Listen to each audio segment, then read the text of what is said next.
Hey there, welcome back friends. In here we have two database tables, brands and products, which is nice, which is good. Now if we see the products table, we have the foreign key brand ID, and we can definitely consider products to be a sub resource. We may design a URI pattern which will be dependent on brands, and so that we can categorize the products based on the brand. Now we will deal with the sub-resource thing in some time. As of now, first of all, let us check our IDE. In here we have the existing application which is based on brands, and if I show you our console, our Postman console, then here is the URL, and on this URL, if I perform a get operation, we will get a result, and the result would be based on a JSON response. It is taking some time, and here is the response, which is nice, which is cool. But as of now, we would like to create a URI pattern which will look similar to this. For example, we are checking out all the products which are from Honda, so it should be /2. 2 is nothing but the ID of Honda /products.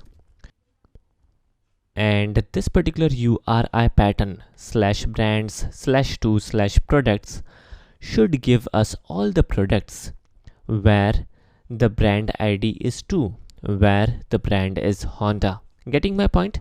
So this is something which we are trying to build. So again, let us navigate to Eclipse, and in here, first of all, let me make a small little modification in here. In here we can easily make out that every method has a path parameter as /brands in here, right? So let me modify a little.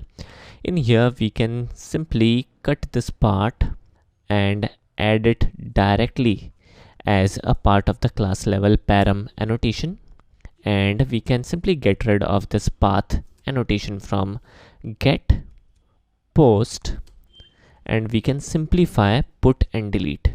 Let me simplify these two a little. So it would be like /brand ID and /brand ID again. Alright, so this looks good to me. And now moving forward, let me quickly add yet another method. This new method would be definitely based on get, and the method would be similar to this particular method. In fact, let me copy this particular part real quick. That would be a convenient thing to do, and let me paste it in here, and we will make some modification. Alright, so it will definitely produce a JSON body, but it will also have a path parameter. The path parameter would be based on /brands ID /products. Alright, the name of the method would be get products by brand. Alright, and it will receive a int entity, so it would be like int brand ID, and there would be a path param, right? So path param would be based on this brand ID. Let me copy this part.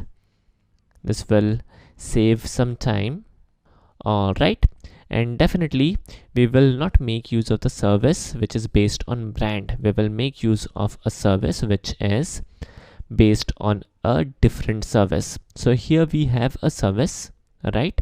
But we will make use of some different service which is based on the resource products.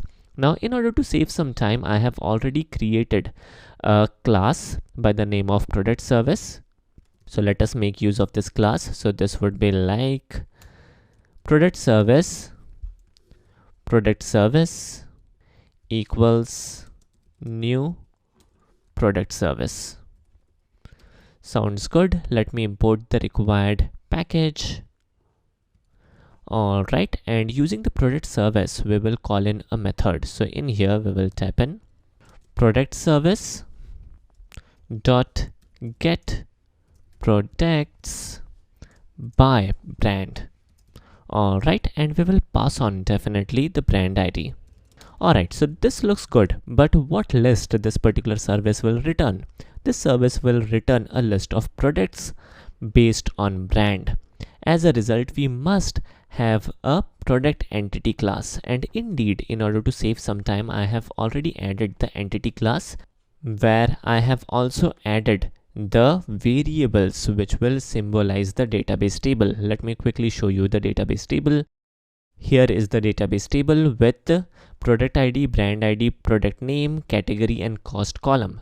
So we have these what we say variable which symbolize these column in the database. Alright, so this is good, and now let us quickly make use of product entity class in here. So it would be like product entity list, and finally we will what we say return the list. Now definitely in the method declaration, again we need to modify a little. So this method will again return a list of product entity. Let me expand it. Alright, now everything we need is in here inside this method, but definitely this method get product by brand is not available inside our service layer. So let me quickly hover upon this error and let us ask Eclipse to create this method.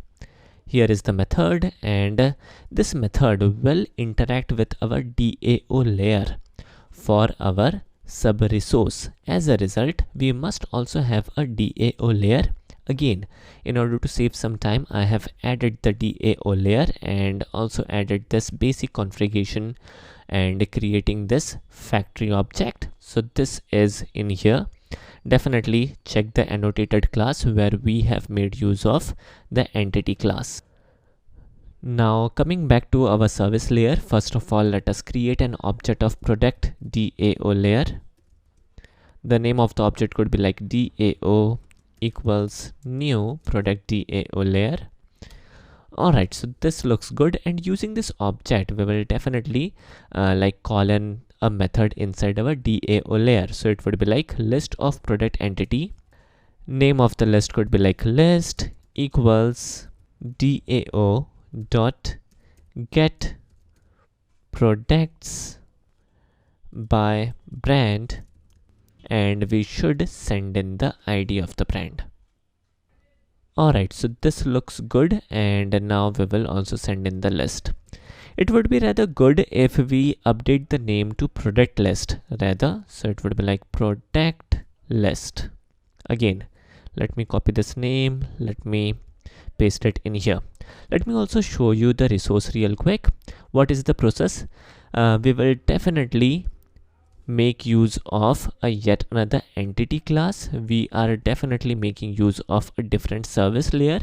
Our method, our resource will call in the service layer, and the service layer will interact with the DAO layer. Now in here, let me also do one small little thing. In here, let me update the name of the list. This will symbolize that this particular list is based on the product list only. Alright, now moving forward, in here we have everything what we need, but the method get product by brand is not available inside the DAO layer. So let us ask Eclipse to create it. Alright, so this looks good. Now the next step is implement the business logic of the DAO layer, and we will also update the product entity class. Let me show you the product entity class. This is too basic now, and there are like plenty of modification which we need to do in order to get started. Alright, so in our next video we will implement the business logic, and we will also update our product entity class, and we will also see a yet another method, a yet another way of handling these kind of methods, these kind of sub-resource based method for RESTful API. So some interesting stuff is coming up, and in our next video we will try to make this URI pattern fully functional. Alright, so this is it for today's video. I hope you guys enjoyed this video. Thanks for watching. Have a nice day and take care.